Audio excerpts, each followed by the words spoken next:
அறிவோம். அனைவருக்கும் நமஸ்காரம். இப்போது நாம் பார்த்து கொண்டிருக்கின்ற வகுப்பு அமிர்த பிந்து உபனிஷதம். இப்போ கடந்த சில வகுப்புகளில் இந்த அமிர்த பிந்து உபனிஷத்தினுடைய 4 ஸ்லோகங்களை பார்த்து முடித்திருக்கிறோம். அந்த 4 ஸ்லோகங்களை பார்த்து முடித்துவிட்டு கௌடபாதருடைய விளக்க உரையும் பார்த்தோம். மாண்டூக்கிய உபநிஷத்தினுடைய விளக்க உரையை எடுத்து மனோ நிரோத விசாரம் அப்படிங்கிற முறையில் அவர் சொன்ன ஒரு முக்கிய பகுதிகளையும் பார்த்தோம். பொதுவாக இந்த அமிர்த பிந்து உபநிஷத்து மனதை பற்றி தான் பேசுது. அதை தான் பார்த்துக்கிட்டு இருக்கோம். இப்போ இன்றைக்கு ஸ்லோகம் 5 தொடங்கலாம். தாவதேவ நிரோதவ்யம் யாவத் ஹ்ருதிகதம் சயம் ஏதத் ஞானம் ச தியானம் சேஷோ நியாயஸ்ய விஸ்தரஹ.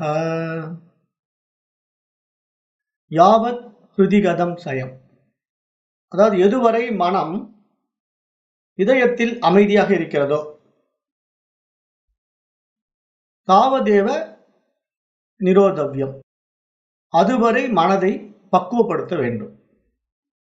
நிரோதம் அப்படின்னா தடுத்தல் அப்படிங்கிற அடிப்படையில் இங்க சொல்லப்படுது. அப்போ நம்ம மனம் தவறான விஷயங்கள்ல, இந்த சங்கல்பங்கள்ல, வெளி விருத்திகள்ல போகாம தடுக்கணும். அப்ப அந்த மாதிரி பக்குவப்படுத்தணும் மனதை. அந்த மாதிரி விஷயங்களுக்குள்ள போகாம மனதை பக்குவப்படுத்த வேண்டும். அந்த பக்குவப்படுத்தினா என்ன நடக்கும் அப்படின்னா, அந்த மனம் அந்த ஹிருதயத்துல ஒடுங்கும். ஹிருதயம்ங்கிறது இங்க ஆன்மா, அறிவு அப்படிங்கிற நிலைப்பாட்டில் சொல்லப்படுது. ஏதத் ஞானம் தியானம் ச, இதுவே அறிவு, இதுவே தியானம். அப்ப இங்க என்ன சொல்ல வராரு இவரு இந்த மந்திரத்துல, இந்த ரிஷி? இதுதான் அறிவு. அந்த இருதயத்துல மனம் ஒடுங்குனா அதுதான் அந்த அறிவு பிரகாசிக்கக்கூடிய நிலைப்பாடு. அந்த ஒடுங்கிய நிலைக்கு பேர் தான் தியானம் என்பதாக இங்கு சுட்டி காட்டப்படுகிறது. சேஷகா நியாய ச விஸ்தரஹா, மற்ற அனைத்தும், இதை தவிர மற்ற அனைத்தும் வெறும் தர்க்கம், வார்த்தை ஜாலங்களின் விளையாட்டு என்பதாக இங்கு சுட்டி காட்டுகிறார். அப்ப இந்த 5வது மந்திரத்தினுடைய ஆழமான உட்பொருள் நம்ம எப்படி புரிந்துக்கிறோம் அப்படின்னா, அந்த ஹிருதயத்துல மனம் ஒடுங்குகின்ற நிலைப்பாடு தான் இங்க உண்மையான தியானம், தூய அறிவு பிரகாசிக்கக்கூடிய நிலை. அதை தவிர வேற எதை செய்து கொண்டிருந்தாலும், அல்லது வேற எதை பற்றி நம்ம பேசிக் கொண்டிருந்தாலும், அதெல்லாம் சும்மா வெறும் வார்த்தை ஜாலங்கள் தான், தர்க்கங்கள் தான் என்பதாக இங்கு சுட்டி காட்டுகின்றார். அப்போ மனம் தனது இருப்பிடமான ஹிருதயத்திலே அமைதியாக இருக்கும் வரைதான் மனதை கட்டுப்படுத்துதல், நெறிப்படுத்துதல், பக்குவப்படுத்துதல் ஆகியவற்றை பயிற்சி செய்ய வேண்டும். இதுவே தியானத்தின் பலனான ஞானத்தையும் முக்தியை அடையவும் ஏற்ற மனநிலையாகும். மற்றவைகள் எல்லாம் மிகவும் தர்க்க ரீதியான மற்றும் வாய்மொழியான விளக்கங்கள் மட்டுமே.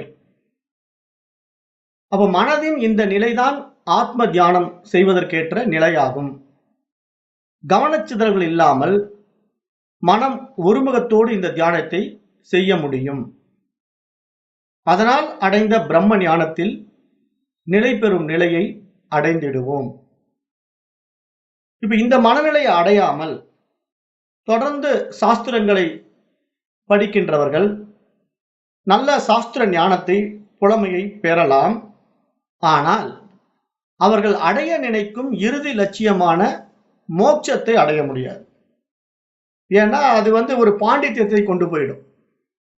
இப்போ நம்ம இந்த வேதாந்த விஷயங்களை, சாஸ்திர ஞானங்களை நம்ம உள்வாங்கிறதுனால, அந்த புரிதல்னால நம்ம என்ன புரிந்து கொண்டோமோ அந்த நிலைப்பாட்டுக்குள்ள நம்ம போயிடணும். போய் அதுல நம்ம முடிந்த அளவுக்கு முயற்சி செய்து அந்த பயிற்சியில நம்ம நிற்க பழகணும். அதாவது ஹிருதயத்துல அந்த மனதை இருத்தி அந்த ஏகாக்கிர அறிவிலே நிலை பெற்று நின்று பழக வேண்டும். அதை தவிர வேற விருத்திகளில் நம்ம ஈடுபட்டு கொண்டு, உலக விவகாரங்களில் சிக்கிக்கொண்டு, அப்புறம் இது மாதிரி சாஸ்திர நூல்களை அடிக்கடி படித்து கொண்டு இதையே ஒரு தொழிலா வைத்துக் கொண்டிருந்தோம் அப்படின்னா என்ன நடக்கும்? ஒரு பாண்டித்யம் வேணா வரலாம். இது மாதிரி பாடத்திட்டங்களை எல்லாம் படித்து ஒரு புலமை வரலாம். ஆனா அதனால என்ன பிரயோஜனம்? நாம் அடைய வேண்டிய அந்த மோட்சத்தை அடைய முடியாது. அதனால புத்திசாலி மனிதன் படிக்க வேண்டிய ஞான நூல்களின் தெளிவில் தேவையற்ற பல நூல்களை படிக்காமல் மிதமான அளவு கற்றலின் மூலம் திருப்தி அடைய வேண்டும். அப்பொழுது மட்டும்தான் நம்ம இந்த புறவிருத்திக்குள்ள அதிக நாட்டம் இல்லாம இருப்போம். இல்லைன்னா எதையாவது மாத்தி மாத்தி கத்துக்கிட்டு அதை படிச்சுக்கிட்டு இதை பார்த்துக்கிட்டு இப்படியே டைம் பாஸ் போயிட்டு இருக்கோம். மனசு விருத்திகளை தான் இருக்கும், ஒடுங்காது. மனம் எப்படின்னா இதை கொஞ்ச நேரம் பார்க்கும், அந்த சப்ஜெக்டை கொஞ்ச நேரம் பார்க்கும். அப்புறம் யூடியூப்பும் வேற போட்டுக்குதா. இப்பெல்லாம் டெக்னாலஜி வேற டெவலப் ஆயிடுச்சு. யூடியூப்பு, ஃபேஸ்புக்கு, வாட்ஸ்அப்னு நிறைய சோசியல் மீடியா கையில வந்ததுனால இப்ப இதுல கொஞ்ச நேரம் அதுல கொஞ்ச நேரம் அப்படியே மனம் புறத்துல சிக்கிக்கிட்டு சின்ன பின்னம் ஆயிட்டு இருக்கு இல்லையா? இது என்ன ஆகும்? மனதை மேலும் மேலும் புறவிருத்திகள்ல கொண்டு போய் நம்மளை கீழ்நிலைக்கு இறக்கிடும். அப்ப இந்த மாதிரி மனசு விருத்திகளுக்குள்ள சிக்கிக்கிட்டு இருக்கிற வரைக்கும் நம்ம விடுபட முடியாது, மோட்சத்தை அடைய முடியாதுங்கிறத இங்க சுட்டி காட்டுது இந்த மந்திரம். மனதின் கட்டுப்பாடு மற்றும் அதன் செயல்முறை பற்றிய அறிவை தவிர வேறு எந்த விஷயத்திலும் உண்மையான மகிழ்ச்சி கிடையாது. மேலும் தொண்டு, வழிபாடு, துறவு, சந்நியாசம், புனித ஸ்தலங்களுக்கு யாத்திரை செல்லுதல், வேதம் கற்றல் இவை அனைத்தும் மன அமைதி இல்லாத மனிதனுக்கு பயனற்றவைகள். அப்ப அதையும் நாம் இங்க புரிந்து கொள்ளணும். ஏன்னா மன அமைதி இல்லாம புறத்துல வேற எந்த காரியங்கள் நீங்க செய்து கொண்டிருந்தாலும் அது பயனற்ற காரியமாகத்தான் பார்க்கப்படுகிறது. அப்ப மன அமைதி வந்துட்டா இது மாதிரி புற விஷயங்களுக்குள்ளெல்லாம் நாட்டம் தானாவே குறைந்துடும். ஏன்னா இப்ப நம்ம வெளியே போய் அதை இதை புனித தலங்களை தரிசனம் பண்றேன்னு சொல்லிட்டு ஊர் சுத்திக்கிட்டு இருக்கிறோம் இல்லையா? இதெல்லாம் மனோவிருத்தி தான். மனசு இங்க போய் சுத்தி பார்க்கணும், அங்க போய் சுத்தி பார்க்கணும் ஆசைப்படுது. அந்த ஆசையின் காரணமாக பல இடங்களுக்கு பிரயாணம் செய்யுது. அப்ப இந்த உடலும் அதற்கு உண்டான மாதிரி அங்கிங்க போய் சின்னப்படுது, கஷ்டப்படுது, உளைச்சலுக்கு உட்படுது. அப்ப எல்லா வகையிலும் நமக்கு பிரச்சனைகளை உண்டாக்கி கொண்டே இருக்கிறோம். அப்ப உண்மையான ஞானி, ஆன்ம ஞானத்தை அடைந்த ஞானி எங்கும் போக வேண்டியதில்லை. அவன் இருக்கிற இடம் தான் அங்க சொர்க்க லோகம், அதுதான் பிரம்ம லோகம். வேற எங்கேயும் வெளியே போய் அடையறதுக்கு இங்க ஒன்றும் கிடையாது. ஏன்னா நம்ம மகான்கள் எல்லாம் வாட்ச் பண்ணி பாருங்களேன், பெரிய பெரிய ஞானிகள், யோகிகள் எல்லாம் எப்படி வாழ்ந்தாங்கன்னா இருக்கிற இடம் விட்டு ஜாஸ்தி வெளியே போகவே மாட்டாங்க. அதாவது அவங்க இடத்துல அவங்க அமைதியா இருந்துட்டு இருப்பாங்க. இந்த பரிவராஜகர்களா வெளியே சுத்திக்கிட்டே இந்த தேசாந்திரம் போய்கிட்டு இருக்கிற சன்னியாசிகள் மட்டும்தான் ஒவ்வொரு இடத்துல இருந்து இன்னொரு இடத்துக்கு போயிட்டு இருப்பாங்க, ஒரு இடத்துல நிக்க மாட்டாங்க. அவங்க ஏன்னா அந்த ஒரே இடத்துல இருந்து அதுல நமக்கு பற்று வந்துடக்கூடாதுங்கிறதுக்காக அப்படி பயணம் பண்ணுவாங்க. ஆனா நம்ம இப்ப ரமண மகரிஷி, மற்ற ராமகிருஷ்ண பரமஹம்சர் இவங்களெல்லாம் பார்த்தோம் அப்படின்னா அவங்களாம் எங்க போய் ஊர் சுத்தி இருக்காங்க? எங்கேயும் போகவே கிடையாது. இருந்த இடத்த விட்டு எங்கேயும் போனது கிடையாது. போய் என்ன பண்ண போறான்? புறத்துல போய் நாட்டம் தான் அதிகமாகும் அப்படிங்கிறதுனால எங்கேயும் வெளியே போக மாட்டாங்க, தேவையற்ற விஷயங்கள்ல ஈடுபட மாட்டாங்க. அப்ப அந்த மாதிரி ஒரு நிலையில இருக்க வேண்டியவங்க தான் உண்மையான ஞானத்தை அடைவதற்கான சரியானவர்கள் என்பதாகவும் சுட்டி காட்டப்படுகிறது. அப்ப இந்த வெளி விஷயங்கள்ல போகக்கூடிய மற்ற விஷயங்கள் எல்லாமே மன அமைதி இல்லாத மனிதனுக்கு பயனற்றவைகள் என்பதாகவும் பார்க்கப்படுது. அப்ப எனவே எல்லாவற்றிற்கும் மேலாக ஒருவர் மனக்கட்டுப்பாட்டை கடைபிடிக்க வேண்டும். மனதை கட்டுப்படுத்துவதன் மூலம் ஒருவர் தனது எல்லா குறிக்கோள்களையும் இங்கேயும், அதாவது இந்த பிறவியிலும் மறுமையிலும், இந்த பிறவியில அவங்க ஒருவாறு மனதை ஒழுங்குபடுத்தி ஒரு ஏகாக்கிர நிலைக்கு கொண்டு விட்டு ஏதாவது தவிர்க்க முடியாத நிலையில இந்த உடலை விட்டுட்டாங்கன்னா கூட அதனுடைய பலன் மறுபிறவிலையும் தொடரும். விட்ட குறை தொட்ட குறைன்னு சொல்லுவாங்க பெரியவங்க. அதுதான் நம்ம பாடமெல்லாம் இந்த மாதிரி பாடம், இந்த ஞானம் எல்லாம் உள்ள போயிடுச்சு அப்படின்னா அந்த மனதனுடைய உயர் பரிமாணம் கீழ்நிலைக்கு இறங்காது. அப்ப அந்த நிலையில் அப்படியே அடுத்த பிறவிக்கு உயர் நிலைக்கு உடனே வந்துடும். அப்ப அதனாலதான் நம்ம இப்ப சின்ன வயசுலயே ஒவ்வொருத்தர் நல்ல புரிதலோடு இருக்கிறாங்க அப்படின்னா முற்பிறவி செய்த அந்த சாதனைகளுடைய பலன் என்பதாக பார்க்கப்படுது. அப்ப அது மறுமையிலும் அடைய முடியும். அது இல்லாமல் மனிதனின் இறுதி லட்சியமாக மோட்சத்தை அடையவே முடியாது என்பதாக சுட்டிக்காட்டப்படுகிறது. அப்ப அந்த மனதனுடைய ஏகாக்கிர நிலை, மனதை ஒருநிலைப்படுத்துவது, மனதை லயமாக்குவது போன்ற விஷயங்கள்ல நம்ம ரொம்ப தீவிரமாக ஈடுபட வேண்டும். அதற்கான சரியான பாதை என்ன அப்படிங்கிறத நம்ம தேர்ந்தெடுக்க வேண்டும். சும்மா நம்ம இதுதான் மனதை நெறிப்படுத்துவதற்கான அல்லது லயமாக்குவதற்கான அல்லது ஒழுங்குபடுத்துவதற்கான முயற்சி என்று ஒன்று செய்து கொண்டிருக்கிறோம்னு வச்சுக்கோங்களேன். இப்ப என்ன பயிற்சிகள் வேணா அவங்கவுங்க செய்து கொண்டிருக்கலாம். அதனால் அடைந்த பலன் என்ன அப்படிங்கிறத நீங்க கொஞ்சம் விசாரம் பண்ணி பார்க்கணும். ஏன்னா இப்போ இந்த பாடத்திட்டங்களுக்குள்ள வர்றவங்களுக்கு வந்து இங்க புரிதல் தானே முக்கியமாக பார்க்கப்படுது. அதாவது அஞ்ஞானத்தை நீக்கி, அறியாமையை நீக்கி அந்த அறிவாகத்தான் நீ இருக்கிறாய் என்பதை சுட்டிக்காட்டுவதாகத்தான் இந்த பாடத்திட்டங்கள் அமைக்கப்பட்டிருக்கு. அப்ப நாம வந்து இப்ப இதற்கு முன்னாடி பல்வேறு வழிமுறைகளை கையாண்டிருப்போம். மன அமைதிக்கான வழிமுறைகளை கையாண்டிருப்போம். அந்த வழிமுறைகள் நமக்கு மன அமைதியை கொடுத்ததா? மன நிறைவை கொடுத்ததா? அப்படின்னு நீங்க ஆராய்ச்சி பண்ணி பார்த்து, சுய விசாரம் பண்ணி பார்த்தீங்கன்னா, அது கொடுத்திருக்குதாங்கிறத நீங்க உறுதிப்படுத்திக்கிட்டீங்கன்னா சந்தோஷம். இல்ல இன்னும் மனம் அலைப்பாய்ந்து கொண்டு தான் இருக்குது. எதையோ தேடிக்கிட்டு தான் இருக்குது. அலைஞ்சுகிட்டு தான் இருக்குதுன்னு நீங்க சொன்னீங்கன்னா, அப்ப அந்த பயிற்சி உங்களுக்கு பலனற்றதுங்கிறதையும் நீங்க உடனடியாக புரிந்து கொள்ள வேண்டும்.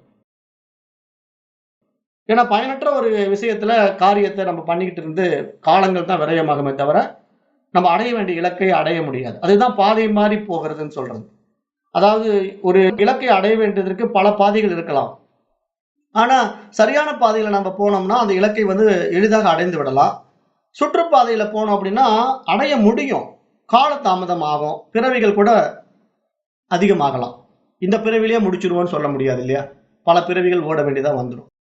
அத புரிந்து கொண்டு நம்ம பயணம் பண்ணணுங்கிறதாக இங்கு சுட்டிக்காட்டப்படுகிறது.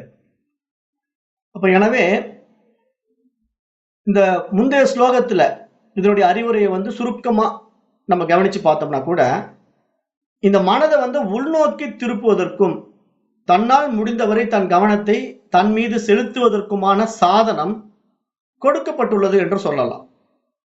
எப்படி கொடுக்கப்பட்டிருந்தது? நம்ம கடந்த சூத்திரங்கள் எல்லாம் பார்க்கும்போது என்ன புரிந்து கொண்டோம்? அந்த மனதனுடைய அஞ்ஞானத்தை நீக்குவதற்கான வழிமுறைகள் என்ன தேவைப்படுதுன்னா, இந்த ஆத்ம ஞானத்தை அடையும் போதுதான் இந்த மனதனுடைய பந்தமும், மோட்சத்துக்கு உண்டான அந்த இருமைகள் நமக்கு புரிய வருது. இல்லன்னா மனம் பந்தத்துல இருக்கா, மோட்சத்துல இருக்கான்னு தெரியாமயே நம்ம வாழ்ந்து கொண்டிருக்கிறோம். அப்ப இது மாரி பாடத்திட்டங்களை படிக்கும்போது, இப்ப நம்ம மனம் வந்து ஆசையினால் சூழப்பட்டிருக்கின்றதா? ஆசையற்று இருக்கிறதா? அறியாமையில் இருக்கிறதா? எதையெல்லாம் தப்பு தப்பா புரிஞ்சு வச்சுட்டு இருக்கு அப்படிங்கிறதெல்லாம் நம்ம கொஞ்சம் சுய விசாரம் பண்ணி பார்ப்பதற்கான ஒரு பாதையாக பார்க்கப்படுகிறது. அதுதான் சாதனைகளாகவும் இங்கு சுட்டிக்காட்டப்படுகிறது. அப்ப இந்த மாரி நடைமுறையில நம்ம முயற்சி செய்யும்போது, உடனடியாக வெற்றி பெற்றுவிட முடியாது. அதற்கு சில காலங்கள் எடுத்துக்கும். ஆனா, அந்த காலங்கள் எடுத்துக்கிட்டு இருக்கும்போதே நம்முடைய வாழ்விலே நெறைய மாற்றங்களை நம்ம பார்க்கலாம். இந்த மாரி பாதையில நம்ம பயணிக்கும்போது, நம்முடைய அறிவாற்றல் உயர்ந்திருப்பதையும், சரியான பாதையில நம்ம செயல்படுகின்றோம், பயணிக்கிறோங்கிறத புரிதலும், ஒவ்வொரு முயற்சியும் நமக்கு சரியான படியில போறதையும் நம்ம காட்டிக் கொடுக்கும். அந்த மனதினுடைய மேம்பட்ட நிலையானது, அந்த உயர் பரிமாண நிலையானது, நம்மை வழிநடத்தி கொண்டு போகிறத நம்ம அனுபவத்துல பார்க்கலாம். அப்ப நம்ம தவறான விஷயங்களுக்குள்ள போக மாட்டோம். அனாவசியமான விஷயங்கள்ல மூக்க நுழைக்க மாட்டோம். மனச்சோர்வு, தேவையற்ற விவகாரங்கள், விதண்டாவாதங்கள் இதையெல்லாம் தவிர்த்துடுவோம். பேச்ச குறைச்சுக்குவோம். அமைதியா இருப்போம். எப்பவுமே அமைதிக்கு வந்துடுவோம். அந்த நிலைப்பாட்டிலிருந்தே நம்ம வந்து முன்னேறி இருக்கிறோம் என்பதற்கான அடையாளமாகவும் பார்க்கலாம். அப்ப இந்த மாரி முயற்சியில ஈடுபடும்போது மனதை வெளிப்புறமாக ஓட விடாமல் கட்டுப்படுத்துகின்ற சுய ஒழுக்கத்தை பேணுவதும் இங்கு அவசியமாக கருதப்படுகிறது. அந்த எண்ணங்களுடைய தொல்லை, அந்த வெளிப்புறத்தில் போகக்கூடிய எண்ணங்களுடைய தொல்லை குறைய குறைய படிப்படியாக ஆத்மாவில் கவனம் செலுத்தும் காலம் அதிகரிக்க ஆரம்பிக்கின்றது. இறுதியில் மனம் இதய மையத்தில் நிலை பெறுகின்ற நேரம் வந்து விடுகின்றது. இதைத்தான் நாம் அடைய முயற்சி செய்து கொண்டிருக்கின்றோம் என்பதாக புரிந்து கொள்ள வேண்டும். அப்ப இந்த பாடத்திட்டங்கள் மூலமா நாம புரிந்து கொள்ளக்கூடிய முக்கிய விஷயம் என்ன அப்படின்னா, அந்த ஹிருதய குகைக்குள்ள நம்ம திரும்பணும். புறத்துல இருக்கக்கூடிய புற விஷயங்களுக்குள்ள போயிட்டு இருக்கிற வரைக்கும் நம்ம வந்து அந்த ஆன்ம அறிவை, அந்த சுயம் பிரகாச ஒளியை வந்து அனுபவமாக்க முடியாது. அப்ப நம்ம சுயம் பிரகாச அந்த அறிவு ஒளியை நம்ம அனுபவமாக்க வேண்டும் என்றால், நம்முடைய மனம் வந்து பகிர்முகமாக, அதாவது வெளிப்புறமாக போவதிலிருந்து உள்ள அந்தர்முகமாக திரும்பி, உள்புறமாக திரும்பி அந்த ஹிருதய குகையை கவனிக்க வேண்டும். அப்ப அந்த மாதிரி நம்ம கவனிக்கிறதுக்கு உண்டான பெரும்பாலான பயிற்சி முறைகள் எல்லாம் நம்ம ஏற்கனவே நிறைய சொல்லி கொடுத்துட்டோம். இந்த பாடத்திட்டங்கள்லயே நிறைய ஒவ்வொரு விதமா ஒவ்வொரு பாடத்திட்டங்களுக்கும் எது உங்களுக்கு பிடிக்குதோ, எது உங்களுக்கு சூட் ஆகுதோ எடுத்துக்கங்க அப்படிங்கிற மாதிரி எல்லாம் சொல்லி கொடுத்தோம். அதுல வந்து இந்த ஓம்கார ஜபத்தை சொல்லி கொடுத்தோம். அப்புறம் வந்து சாட்சியா எண்ணங்களை கவனிக்கிறது சொல்லி கொடுத்தோம். அப்படி நிறைய பயிற்சி முறைகள்ல வந்து எளிமையா உங்களால தேவையற்ற இந்த உடற்பயிற்சிகளை சொல்லாம மனோ பயிற்சிகளை தான் நம்ம சொல்லி கொடுத்துருப்போம். நம்மளோட பாடத்திட்டங்கள் எல்லாமே மனோ பயிற்சிகளை அடிப்படையாக கொண்டது, உடற்பயிற்சிகளை அடிப்படையாக கொண்டது கிடையாது. அப்ப அந்த மாதிரி மனோபயிற்சிகளை அடிப்படையா பார்க்கும்போது இந்த ஹிருதய குகைக்குள்ள நம்ம திரும்பி நம்முடைய சுயத்தை சொரூபத்தை பார்க்க வேண்டும் என்றால் எண்ணங்களுடைய விகல்பம் இல்லாம இருக்கணும். நிர்விகல்ப நிலையில மனம் இருக்க வேண்டும். அப்ப இந்த புற விஷயங்களுக்குள்ள நாட்டம் போவதை குறைக்க வேண்டும். அப்படி பண்ண பண்ண நமக்கு என்ன ஆகும்? அந்த ஹிருதய குகையில் இருக்கக்கூடிய அந்த அறிவை, அந்த ஆன்மாவை, சுயம் பிரகாச ஒளியை மனம் பிடித்துக் கொள்ளும். அப்படி பிடித்து கொண்டா அந்த ஆனந்தம், அமைதி, அந்த சாந்தம் அதெல்லாம் நமக்குள்ள தானாவே வந்துவிடும். அந்த பேரானந்த நிலையை நம்ம அனுபவமாக்க முடியும். அந்த மாதிரி அந்த நிலையில் எல்லா எண்ணங்களும் மறைந்து ஒருவன் தன்னில் இடையூறின்றி நிலைத்திருக்கக்கூடிய தருணம் தான் அது. இந்த கட்டத்தில் தான் முயற்சி முழுமையாக பலனளிக்கும். இந்த கட்டத்திலே ஆத்மாவில் நிலைத்திருப்பது தடையற்றது. எனவே மனதை கட்டுப்படுத்த முயற்சி தேவையில்லை. முழு செயல்முறையும் சிரமமின்றி மாறும். இலக்கு நெருங்கி வருவதை இது உணர்த்துகிறது. மனம் தன்னை மகிழ்விப்பதற்கு ஒரு சிறந்த வழியை கண்டுபிடித்து விட்டது. அப்ப இதுதான் இங்க உண்மையான நிலை. மனம் வெளிவருத்திகள்ல போகாம உள்ள திரும்பி பார்க்கறதுக்கு உண்டான முக்கிய பாதையாக நம்ம எதை பார்க்கிறோம் அப்படின்னா, நம்மை நாம் சுயவிசாரம் பண்ணி நம்ம மனதினுடைய எண்ணங்களுடைய எழுச்சியை கவனிக்கிறோம். சாட்சியா அந்த எண்ணத்தை பார்க்கிறோம். பார்க்கும்போதே நமக்கு அந்த சப்ஜெக்ட் வேணுமா வேண்டாமாங்கிற தீர்மானம் அப்பயே வந்துடும். நம்ம கவனிக்கிறோம்னு தெரிந்தாலே மனம் அடங்கும். நான் இதுக்கு தான் ஏற்கனவே உதாரணமெல்லாம் உங்களுக்கு கொடுத்துருக்கிறேன். இப்போ ஒரு வகுப்பறையில மாணவர்கள்லாம் லபோ லபோன்னு கத்தி சத்தம் போட்டுக்கிட்டு இருக்கிறாங்க அப்படின்னா, அந்த வகுப்பறைக்குள்ள ஒரு ஆசிரியர் நுழைந்த உடனே அந்த வகுப்பறை அப்படியே அமைதியாயிடும். ஏன்னா ஆசிரியர் வந்துட்டாருங்கிற பயத்துல மாணவர்கள் பூரா அடங்கிடுவாங்க. ஒருத்தரும் சத்தம் போட மாட்டான். பேச்சு மூச்சே இருக்காது. அப்ப அது மாதிரி இங்க அறிவு கவனிக்குதுன்னு தெரிஞ்சா எண்ணங்கள் அப்படியே எழுதுவது குறைந்து விடும். அப்ப நம்ம மனதில் இருக்கின்ற எண்ணங்களை நம்ம அறிவால் கவனிக்கிறோம் அப்படின்னா அப்படியே அந்த எண்ணம் வெளிவருது நின்றுடும். தேவையில்லாத புறவிருத்திகள் கட்டாயிடும். அனாவசியமான அந்த எண்ணங்கள் வெளிவருவதே நின்று போகும்போது செயலும் குறைந்து விடும். ஏன்னா எண்ணம் வெளிப்பட தான் செயல் வரும். இதை செய்யலாமா அதை செய்யலாமா அப்படின்னு திடீர்னு ஏதாவது ஒரு ஐடியா வந்துகிட்டே இருக்குது இல்லையா உள்ள இருந்து. அந்த எண்ணங்களுடைய எழுச்சி தான் நம்மளை செயல்பாட்டுக்கு தூண்டும். ஏன்னா நம்ம நடைமுறையில பார்க்கிறோம் இல்லையா? இப்ப சும்மா படுத்துட்டு இருப்போம், திடீர்னு ஒரு மெசேஜ் வந்த உடனே ஒரு மொபைல் போன் எடுத்து பார்ப்போம். மொபைல் போன் பார்க்கணுங்கிற ஒரு கியூரியாசிட்டி அந்த ஒரு சப்ஜெக்ட் ஒரு சவுண்ட் வந்த உடனே போய் பார்க்குற மாதிரி ஒரு கியூரியாசிட்டி உண்டாகுதுன்னா அந்த விருத்திக்குள்ள மனம் எதையோ நாடுது, தேடிக்கிட்டே இருக்குது. ஏதாவது வருமா, அது கிடைக்குமா, இது கிடைக்குமான்ட்டு தேடிக்கிட்டே இருக்கு. அப்ப இது மாதிரி விஷயங்க சுகங்கள் கிடைச்சிட்டா அதுல ரொம்ப இன்ட்ரெஸ்டா மூழ்கிடுது.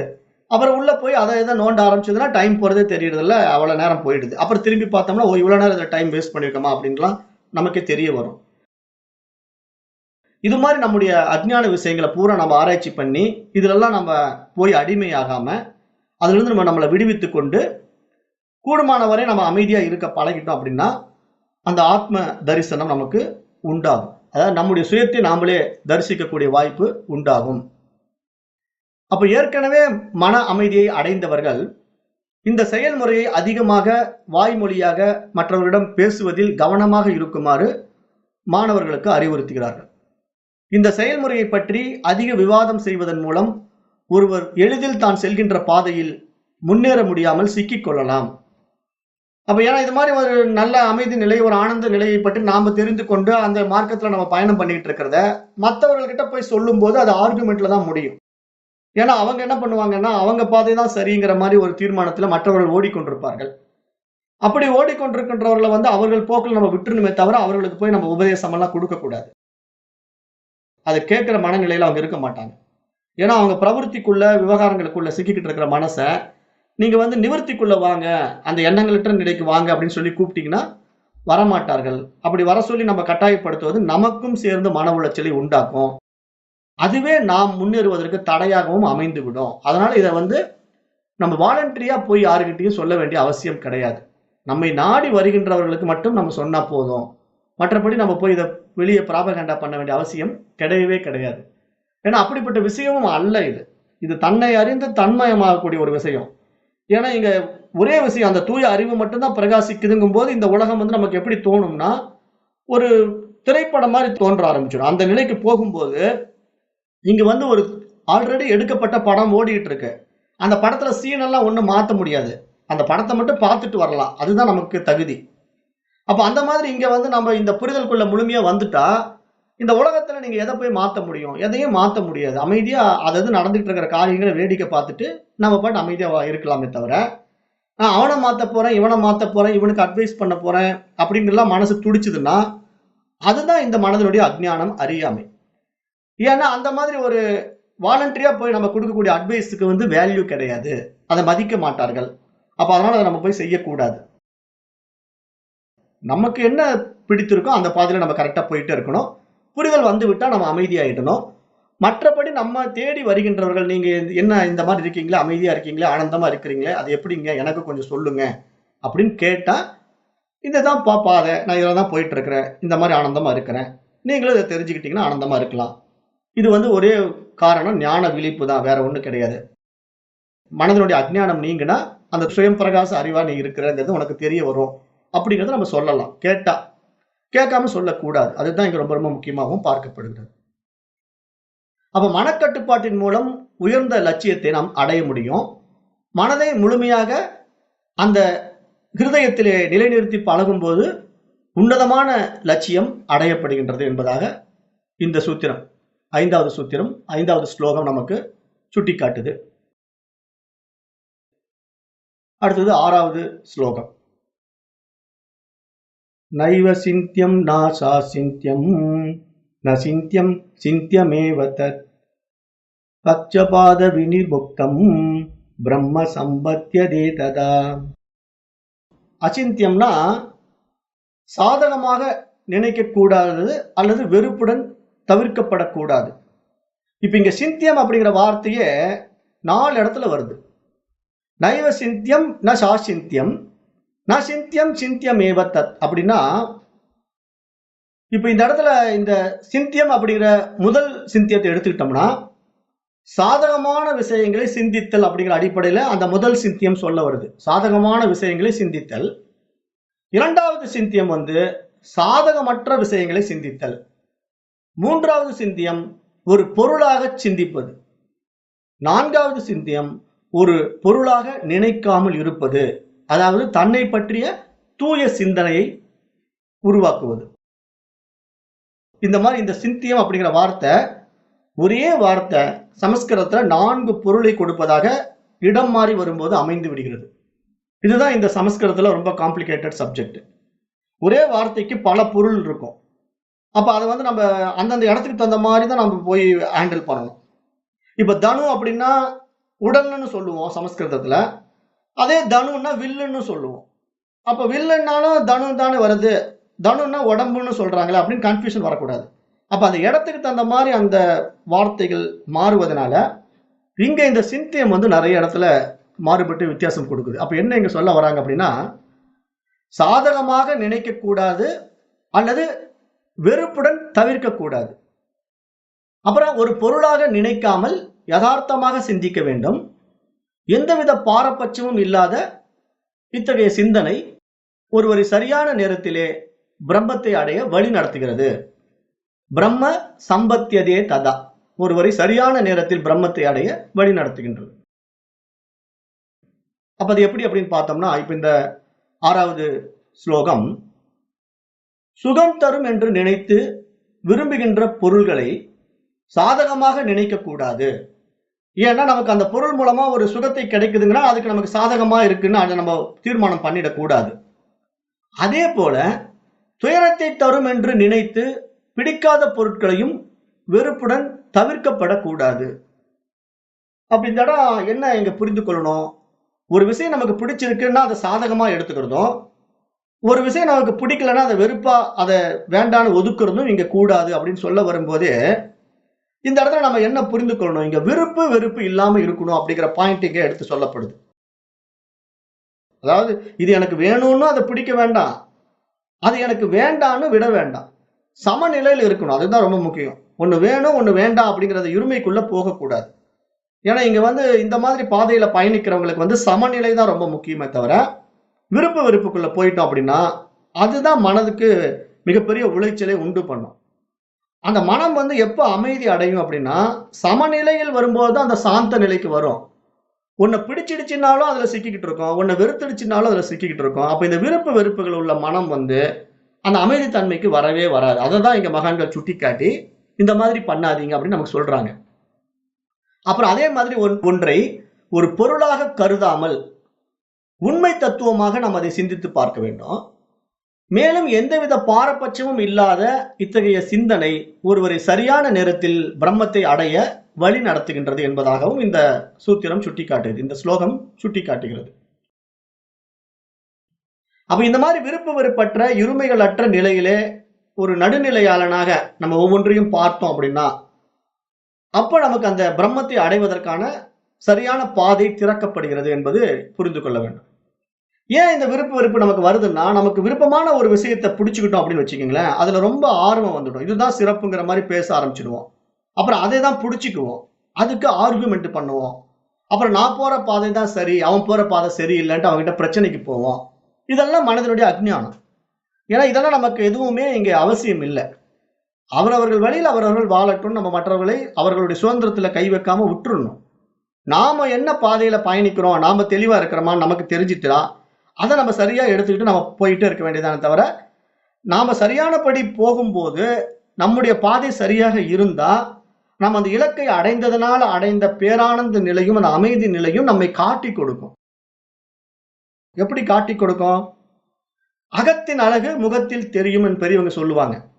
அது மாதிரி நம்ம உள்ள அந்த அறிவு பிரகாசிக்கும் போது ஆனந்த நிலை உண்டாகும் பொழுது நம்முடைய ஆரோக்கியமும் நம்முடைய தேஜஸும் நம்முடைய அந்த அன்பும் அரவணைப்பும் அந்த அமைதி தன்மையும் பார்க்கிறவங்களுக்கு இவர் ஏதோ நல்ல நிலையில போயிட்டு இருக்காரு, அப்ப இவர் சரியான ஆளா இருக்கிறாரு, இவர் ஏதோ கரெக்டா போயிட்டு இருக்கிறத தெரியுது, இவரை நம்ம கொஞ்சம் ஃபாலோ பண்ணுவோம் அப்படின்ட்டு ஆட்டோமேட்டிக்கா நம்ம கிட்ட வருவாங்க. அப்படி வர்றவங்க கிட்ட நாம இந்த பாதையை காட்டி கொடுத்தா போதும். மற்றபடி நம்ம போய் வாலண்டியரா கொடுத்தோம்னா அது பயன் எடுக்காது, பயன் கொடுக்காது அப்படிங்கிறது நம்ம நல்லா புரிஞ்சுக்கொள்ளணும். ஏன்னா இது வந்து அந்த மாதிரி ஒரு மெயினான பாதை. இது அந்த பாதையில நம்ம ஏறிக்கிட்டு இருக்கோம். நம்ம தேடி வர்றவங்களுக்கு நம்ம அட்வைஸ் கொடுக்கலாம், சொல்லி கொடுக்கலாம்.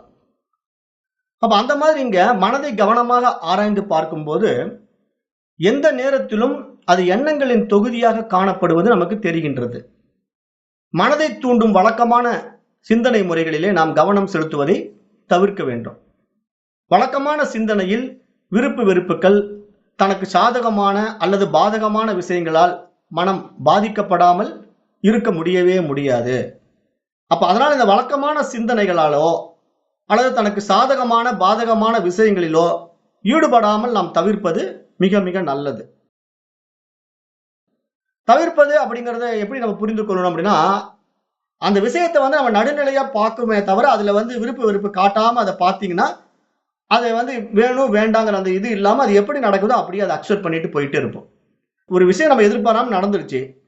சாதாரண மனிதன் என்ன பண்ணுவான்? லபோ லபோன்னு கத்துவான், ஏன் இப்படி ஆயிடுச்சு அப்படின்ட்டு. இப்ப நாம வந்து இந்த மனநிலைக்கு வந்துட்டா, அது ஏதோ ஒரு காரணத்தால் நடந்துருச்சு, சரி பரவாயில்ல விடுங்க அப்படின்னு சொல்லி அதை அமைதியா ஏத்துக்கிட்டு அடுத்தது அதுக்கு மேல என்ன செய்யலாம், அதுக்கு எப்படி ஒரு சொல்யூஷன் கொடுக்கலாம் அப்படிங்கிற ஒரு கண்ணோட்டத்துல தான் அதை நம்ம அணுகுவோமே தவிர, நடந்து முடிந்ததை போய் நம்ம சத்தம் போடுறதுனாலயோ அந்த பிரச்சனையை பெருசாக்குறதுனாலயோ ஏதாவது மாற்றம் வரப்போதா? ஒன்றும் வரப்போறது இல்லை. அந்த புரிதல் நம்ம கிட்ட வந்துட்டா, அப்ப எது நடந்தாலும் நம்ம அதை டேக் இட் ஈஸியா எடுத்துக்கிட்டு அப்படியே ஹேண்டில் பண்ற ஒரு கெப்பாசிட்டி நமக்குள்ள ரைஸ் ஆகிருக்கிறத நம்ம உணர முடியும். அது வந்து இந்த மனதனுடைய புரிதலும் மனம் அந்த உயர் பரிமாணத்துக்கு போவதில் தான் நடக்கும். இல்லைன்னா அந்த மாதிரி மனம் வந்து நடக்கவே நடக்காது. அதனாலதான் நம்ம நிறைய பேர்கிட்ட சொல்றோம், நீங்க தியானம் பண்றீங்க, அந்த தியானத்துல அமைதி அடைகிறீங்க அப்படின்னா அந்த தியானத்தினுடைய அமைதி உங்களுடைய நடைமுறை வாழ்க்கையில அனுபவத்துல எப்படி இருக்கு, நீங்க எல்லாரும் எப்படி ஹேண்டில் பண்றீங்க, எந்த ஒரு சூழ்நிலையும் உங்களால டேக் இட் ஈஸியா எடுத்துக்க முடியுதா அப்படின்னு நம்ம கேட்கிறோம். இல்லைங்க தியானம் பண்ணும்போது ரொம்ப அமைதியா இருக்கிறேன், ஆனந்தமா இருக்கிறேன், ஆனா பிரச்சனைன்னு வரும்போது என்னால புரிஞ்சிக்க முடியல, டென்ஷன் ஆகுறேன் அப்படின்னா அப்போ அந்த தியான முறை தவறான முறை அப்படிங்கிறத நம்ம புரிந்து கொண்டு இதை நான் இவ்வளவு காலமா செய்கிறது வேஸ்ட் அப்படின்னு புரிஞ்சுட்டு அதை விட்டுட்டு அப்ப நம்ம மனதிற்கு என்ன பண்ணணும், எப்படி இந்த மனம் வந்து லயம்படுத்த முடியும், மனதிற்கு எப்படி அமைதி கொடுக்க முடியும் அப்படின்னு பார்த்தா, மனதிற்கு புரிதல் கொடுத்தீங்கன்னா அது அமைதியாயிடும். புரிதல் கொடுக்காம நீங்க வேற என்ன பயிற்சிகள் கொடுத்தாலும் அந்த பயிற்சிகளுடைய டேஸ்ட்ல அந்த மனசு என்ன பண்ணும்னா மீண்டும் மீண்டும் அதை செய்ய வேண்டும் என்று தூண்டும். அப்புறம் நான் பெற்ற அந்த அனுபவத்தை மற்றவர்கள் சொல்ல வேண்டும் என்று ஆசைப்படும். அப்புறம் இதனால வந்து பிரச்சனைகள் பெருசாகும். இதுதான் பிரச்சனையா வந்துகிட்டே இருக்கும், பயிற்சி முறைகள் வரக்கூடிய பிரச்சனைகள். அப்ப தியானம் என்ற செயல் ஒரு சிந்தனை செயல்முறை அல்ல. அது எல்லா எண்ணங்களிலிருந்தும் விடுபட்ட நிலை. எனவே தியானம் என்பது சிந்தனை செய்வதல்ல, சிந்தனையை விட்டுவிட்டு எண்ணங்களின் சாட்சியாக இருப்பதாகும். இதுதான் ரொம்ப முக்கியம். தியானம் என்பது எண்ணங்களின் சாட்சி. நமக்கு எழுந்திருக்கக்கூடிய எண்ணங்களை பார்த்து கொண்டிருக்கலாம். ஆனா அதுக்குண்டான கருத்துக்களையோ அதுக்குண்டான செயல்முறைகளையோ கொண்டு வந்துடக்கூடாது. இப்ப சாட்சி சம்பவத்துல கலந்துக்காதவன் தானே சாட்சி. இப்ப சாட்சின்னு நம்ம ஏன் சொல்றோம்? ஒரு பிரச்சனை நடக்குது, ஒரு சம்பவம் நடக்குது, அதை தூரத்துல இருந்து பார்த்துக்கிட்டு இருக்கான். ஆனா அவன் அந்த சம்பவத்துல கலந்துக்க மாட்டான். சம்பவத்தை பார்ப்பது மட்டும்தான் அவனுடைய வேலை. அப்ப அவனை சாட்சி சொல்றாங்க, என்னங்க நடந்தது அப்படின்ட்டு. இந்த மாதிரி அந்த சம்பவம் நடந்ததுங்க, நான் இதை பார்த்தேன் அப்படின்னு அவன் போய் சாட்சி சொல்றான். அப்ப அதுதானே சாட்சி. அப்ப அந்த சம்பவத்துல போய் கலந்துகிட்டா அவனை எப்படி சாட்சின்னு சொல்ல முடியும்? அப்ப அந்த சம்பவத்துல கலந்து கொண்டவனாக மாறி விடுவான். அப்படி கலந்து கொண்டவன் சாட்சியாக இருக்க முடியாது. அப்ப நீயும் சேர்ந்து சண்டைக்கு போன, நீ ஏன் பிரச்சனைக்கு போனேன்னு சொல்லிட்டு அவன் மேலேயும் சேர்ந்துதான் கேஸ் போடுவாங்க. அப்ப சாட்சின்னா அது பார்வையாளனாக மட்டும்தான் இருக்கணும். அப்ப அது மாதிரி இங்க எண்ணங்களுடைய பார்வையாளனாக சாட்சியாக நம்ம மாறிட்டோம் அப்படின்னா அந்த எண்ணங்கள் எழுவதே கட்டுப்பட்டுடும். ஏன்னா பார்க்கிறோம் தெரிஞ்ச உடனே அந்த தேவையற்ற எண்ணங்கள் உள்ள இருந்து வெளிப்படுறது கூட அப்பயே அடங்கும். எதுக்கு இது எழுந்திருக்குது இப்போ அப்படி நம்ம உள்ள கவனிச்சோம்னா அது அப்படியே உள்ள போயிடும். வேண்டாம், இதை இவர் கவனிக்கிறாரு, இது நம்ம வெளியே வரக்கூடாது அப்படின்ட்டு அப்படியே உள்ள போயிடும். போனது என்ன ஆகும்? இல்லாமையே போயிடும். திருப்பி அது அதுக்கு ஒரு துளிரெல்லாம் விடவே விடாது. அந்த விதை அப்படியே கருகி போயிடும். அப்ப அந்த மாதிரி ஒவ்வொரு எண்ணமும் ஒவ்வொரு விதை மாதிரி. அந்த ஒவ்வொரு விதையும் துளிர் விட ஆரம்பிச்சிடுச்சு அப்படின்னா அது செடியாகி அப்படி பெரிய மரமா மாறி அப்புறம் ஏகப்பட்ட விஷயத்து கிளைகளை கொடுத்து அதுக்கு இலைகளை கொடுத்து ஒரு பிரம்மாண்ட மரமா மாறிடும். அந்த மாதிரி மாறுறதுதான் இங்க நமக்கு இவ்வளவு பெரிய செயல்கள்லாம் பண்ணிட்டு உட்காந்துட்டு இருக்கிறோம். ஒரு விஷயத்துல ஆரம்பிச்ச விஷயம் எத்தனையோ விஷயங்களுக்கு அப்படியே லூப்பு போட்டுக்கிட்டே இருக்கும். அப்ப அது மாதிரி போயிட்டே இருக்கும். அதுக்கு ஒரு விடிவு கிடைக்காது. அப்ப இதுக்கு என்ன முடியும்? பிறவிதான் போயிட்டே இருக்கும். இந்த பிறவியில முடிக்க முடியாம அடுத்தடுத்த பிறவியை தேடி போயிட்டே இருப்போம். அப்ப இதுக்கு ஒரு நிறுத்துவதற்கான பாதையும் தெரியவில்லை. அப்ப அதை நம்ம இங்க புரிந்து கொண்டு இந்த செயல்முறையை நிறுத்துவதற்கு எண்ணங்களுக்கு நாம் சாட்சியாக மாறிவிட வேண்டும். அப்ப மேலே உள்ள இந்த ஸ்லோகம் இந்த செயல்முறையைத்தான் விருப்பங்கள் மற்றும் வெறுப்புகளின் செல்வாக்கு அல்லது வெறுமனே பாரபட்சம் என்று விவரிக்கிறது. பாரபட்சம் நம் நினைவகத்தில் சேமிக்கப்பட்டு செயல்பாட்டிற்குள் நுழையும் போது அது கணிக்க முடியாத மாற்றங்களை அமைக்க தொடங்குகின்றது. இதன் விளைவாக நமது எண்ணங்கள் ஏற்ற இறக்கத்துடன் இருக்கக்கூடிய சிந்தனை சூழலாகும். பாரபட்சம் என்பது ஆழ்ந்த ஈகோ அடிப்படையிலானது.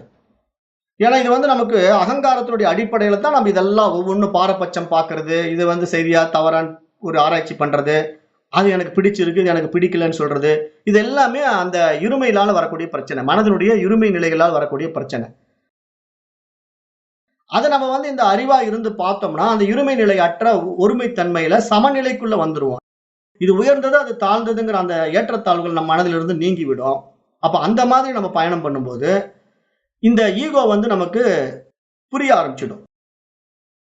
நம்ம எங்க மாட்டிக்கிட்டு இருக்கோம், எந்த இடத்துல நமக்கு அகங்காரம் எழுந்திருக்குது அப்படிங்கிறது நமக்கு புரிய ஆரம்பிக்கும்.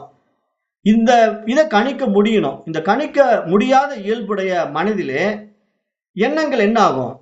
பலவாறான மாற்றுப்பாதைகளை நம்மை அழைத்து கொண்டே செல்லும், வழி மாறி நம்மளை இழுத்து கொண்டே செல்லும். அப்ப அதை நாம இங்க புரிந்து கொண்டு அந்த எண்ணங்களை எழுந்திருக்கும் போதே அதை அவசியம் இல்லாம எழுந்திருக்குது, இதை நம்ம தேவையில்லை, இதை நடைமுறை கொண்டு வர வேண்டாம் அப்பயே கட் பண்ணி விட்டுட்டோம்னா அதனால் வரக்கூடிய பெரிய பெரிய பிரச்சனைகள்லாம் நமக்கு உண்டாகாம தடுக்கப்பட்டு விடும். எனவே மகான்கள் நம்மை அனைத்து பாரபட்சங்களிலிருந்தும் விடுவிக்க வேண்டும் என்று இங்கு கூறுகின்றார்கள்.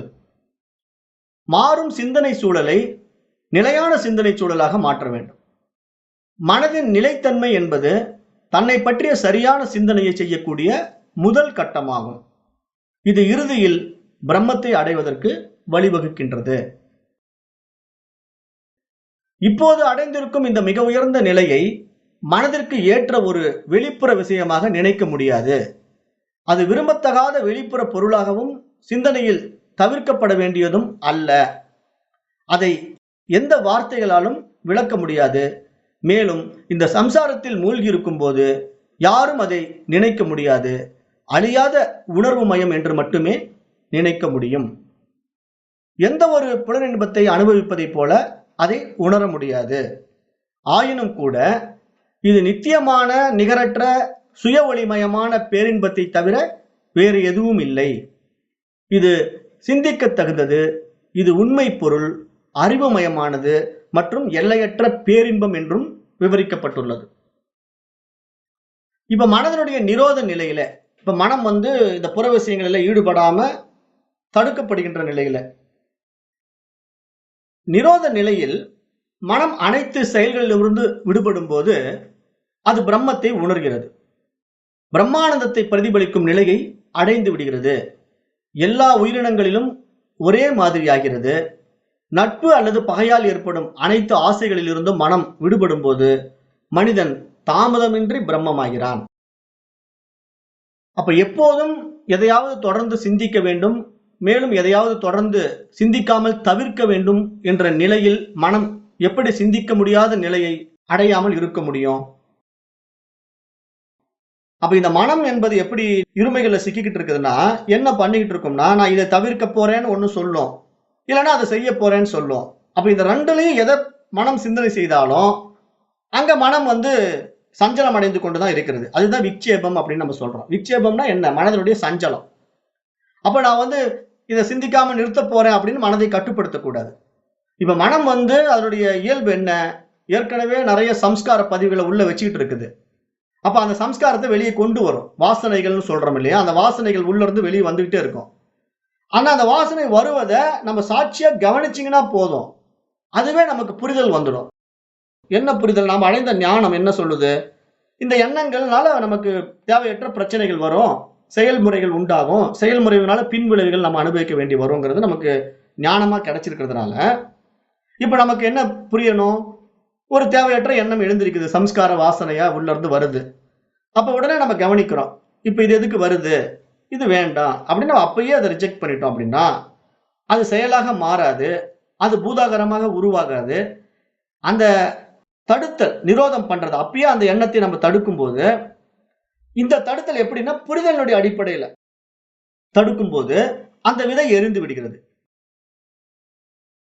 ஆனா இந்த புரிதலுடைய அடிப்படையில நீங்க தடுக்காம நீங்களா வாலண்டரியா தடுக்க முயற்சி பண்றீங்கன்னு வச்சுக்கீங்களேன், ஆப்போசிட் ரியாக்ஷன் பண்றீங்க. அதாவது இந்த எண்ணம் வருவதை நான் நிறுத்த போறேன், இந்த எண்ணம் எனக்கு வரக்கூடாது, அதுக்காக நான் தியானம் பண்ண போறேன், இல்ல மூச்சு பயிற்சி பண்ண போறேன் அப்படின்னு வேற ஏதாவது பயிற்சியின் மூலமா அந்த எண்ணத்தை கட்டாயப்படுத்தி தடுத்த முயற்சி பண்ணீங்கன்னா அதுதான் மனநோயை உண்டாக்கும்.